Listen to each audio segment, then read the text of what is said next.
Shalom. Selamat datang di Renungan Harian Rhapsody of Realities Indonesia, edisi 24 Agustus 2025. Judul renungan hari ini adalah Berdoa dengan Erangan dan Keluhan yang Dalam. Ayat Alkitab pembukaan kita terdapat dalam Roma 8 ayat 26, yang berbunyi, "Demikian juga Roh membantu kita dalam kelemahan kita, sebab kita tidak tahu bagaimana sebenarnya harus berdoa, tetapi Roh sendiri berdoa untuk kita kepada Allah dengan keluhan-keluhan yang tidak terucapkan." Ketika kita berkata-kata dalam bahasa roh, kita melakukannya dengan iman. Kita membuka mulut kita dan Roh Kudus memberi kita kemampuan untuk berkata-kata. Di sini, rohmu berdoa dalam bahasa roh. Alkitab berkata, "Sebab jika aku berdoa dengan bahasa roh, maka rohkulah yang berdoa, tetapi akal budiku tidak turut berdoa." 1 Korintus 14 ayat 14. Jadi, rohmulah yang berdoa dalam bahasa roh, meskipun kemampuan berkat-kata itu dikaruniakan kepada rohmu oleh Roh Kudus. Namun, ada doa lain yang tingkatannya lebih tinggi. Yaitu tertulis bagi kita di Roma 8 ayat 26, yang kita baca sebagai ayat pembuka. Frasa yang digarisbawahi, juga Roh membantu kita dalam kelemahan kita, menunjukkan bagaimana Roh Kudus membantu dan menyertai kita dalam kelemahan kita. Ia menopang dan membantu kita berdoa sesuai dengan kehendak Allah yang sempurna, terutama ketika kita menghadapi situasi sulit dan berada di ujung tanduk. Ia mengambil alih dan membantu kita berdoa dengan benar.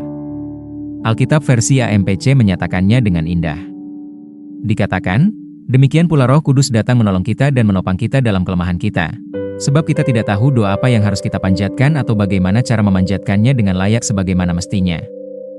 Tetapi Roh Kudus sendiri menjawab permohonan kita dan memohon demi kita dengan kerinduan dan erangan yang tak terucapkan, yang terlalu dalam untuk diucapkan." Pada tingkat doa yang lebih tinggi ini, Roh Kudus sendiri telah mengambil alih, berdoa syafaat dengan erangan dan keluhan yang dalam sesuai dengan kehendak Allah. Engkau mungkin menangis tak terkendali, tetapi bukan karena rasa sakit, teruslah berdoa dan jangan gelisah. Roh Kuduslah yang berdoa melalui engkau.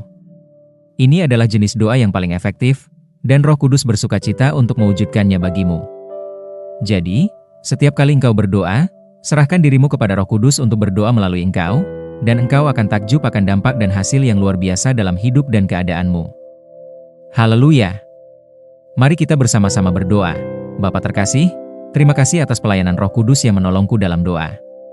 Aku berserah sepenuhnya kepadanya untuk bersyafaat melalui diriku dengan keluhan dan erangan yang dalam, agar kehendak-Mu yang sempurna ditegakkan dalam hidupku dan dalam hidup orang lain.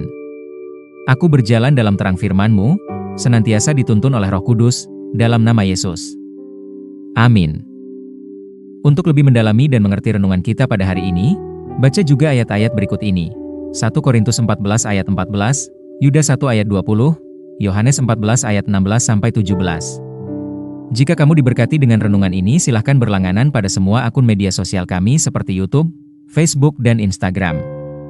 Dan jangan lupa untuk membagikannya kepada semua orang supaya mereka juga diberkati dengan firman Tuhan ini. Bagi kamu juga yang rindu untuk dilayani secara langsung, silahkan hubungi nomor yang ada di bawah ini. Sampai jumpa besok hari. Salam kasih karunia dan Tuhan Yesus memberkati. Amin.